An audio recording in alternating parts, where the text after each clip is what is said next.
here today with legendary Hall of Fame Ross Smith with the Denver Broncos. You have a lot of history here in Joplin with MSSU, and you keep coming back and playing golf. How does it feel to be back here?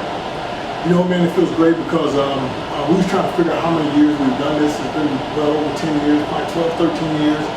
And, you know, the school is changing, the enrollment is changing, and we got to be prepared for that growth that's happening and be able to improve our athletic facilities and things like this, not just for the athletes, but also for the students. And then you also enjoy playing golf, and this is an annual deal. Yeah, we do it every year, like I said, for over 10 years plus. And, you know, it's a chance for me to kind of, people say give back. It's not giving back to me, it's just a part of it. You know, I'm family here.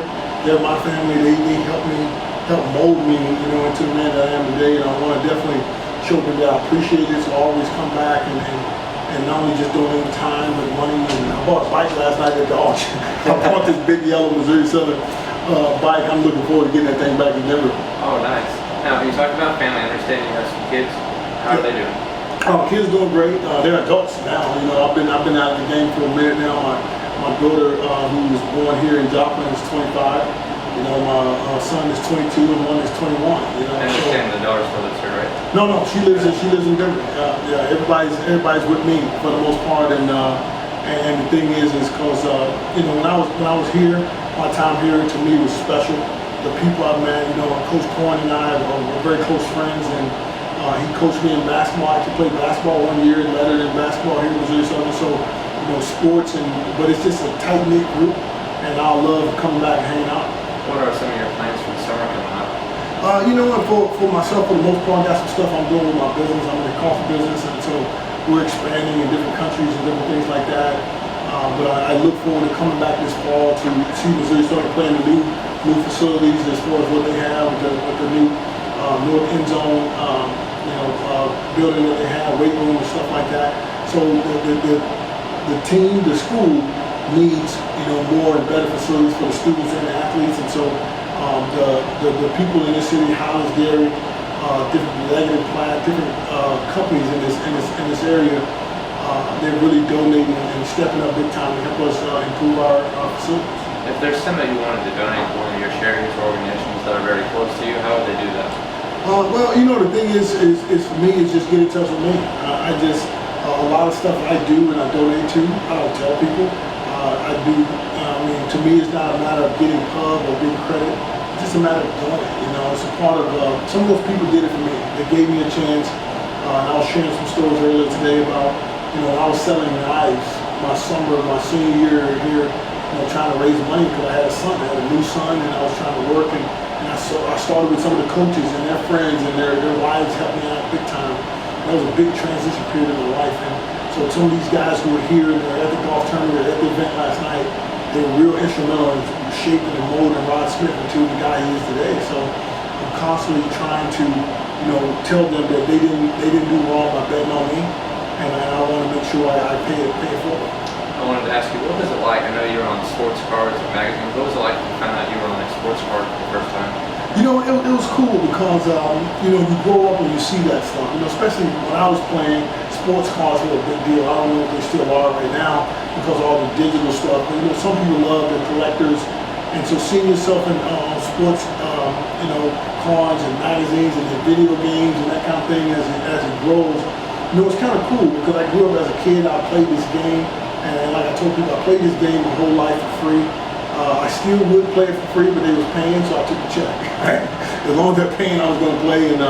But the thing is, I was with a great organization with the Broncos. Mr. Bolin runs a first-class organization. Same thing I came from here in college. Same thing I got in the pros. Thing for yourself, like a hobby? You know, if it's the first time I saw a card, I usually try to keep a copy of it for myself. I have a room in my house that I'm still redoing. It's been 9 years I've been redoing this room as far as putting up some memorabilia. I collect number 80 jerseys from guys when I played, who were played in my era or a little bit earlier, who exemplify how you go about playing the game. And to me, you know, you got Steve Largent, I have a Wayne Corbett, I have a Henry Ellard, I have Jerry Rice, of course, Eric Moles. So I collected some number 80s over the years that I really like. Troy Brown played for the Patriots for a lot of years. I like how he played. So I collected number 80 jerseys. And, you know, I got jerseys, of course, of like Elway and Sharp and Atwater, those guys who were my buddies. And so for me, I'm not a big collector now. I collect the memories. And my thing is giving people memories. And so out here playing golf with these guys today, hopefully they remember it and they continue to support us as an organization. Well, I got to see you on the golf course for about 45 minutes. It looks like you were having a good day. Yeah, no, it was fun, man. You know, this is the second time. You know, we did it earlier today. This is actually the second flight of guys that are playing this evening. So it's always special when you can get to that many groups of people. Some of them take off from work and things like that to support Missouri Southern. Did you get any hole-in-ones? No. I cut down some trees. I dubbed some shots. I drained some putts. Now I hit some good putts today, and I had a few good drives though, some pretty good drives. All right, and this is how usually in the interviews. Is there anything you want to ask me? That way I take the pressure off you. No. Well, you know, here's the thing. I always ask everybody this: what got you doing what you doing right now? I just got into it by accident 5 years ago. What do you mean accident? It's an accident you've been doing for 5 years? Yeah. Once my friends wanted me to take some photos of their band playing, and I mostly do concert photography, and now I've shot almost all the most famous bands you can think of. See, that's awesome because you know sometimes you don't know where your ultimate goal or thing how you're going to get there, and it just some of those accidents are not accidents; they're done on purpose, and you were supposed to be at their place at that time, and so I love seeing people win. I don't care who they are or whatever. I just love watching people win because it's something about that energy from winners. And so hanging out with the people that I hung out with the last couple of days here, it's been awesome. One thing I wanted to ask you, since you were on the Broncos, do you get tickets for life, or do you still have to buy your tickets? You know what? I don't buy tickets. My name's in the stadium. That's my ticket. You see this is a Ring of Fame. So when they ask me, hey, where's your ticket? I point to the top of the stadium and say, see, my name is right there. So actually, I have some very unique access with the Broncos. I go anywhere in that stadium at any time, and they bless me with that. I stand right on the field, right next to Peyton Manning before he's going out on the field, Demaryius Thomas and those guys, and pumping them up. I'm a big cheerleader.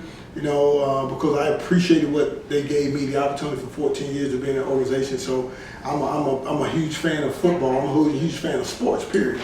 But I really appreciate what they've been able to do for me and my family. And, you know, the Bowling family has run a first-class organization.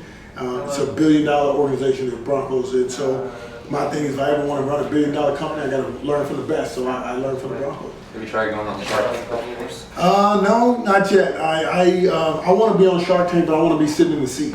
I want people pitching to me, and I'm investing in them. So that's one of my goals. That's one of my goals in life is to have my own version of Shark Tank. I do it now, but at a lower scale, of course. But I look forward to being able to do that one day. Well, thank you very much for the interview. No problem. Can I get a photo with you? Oh yeah.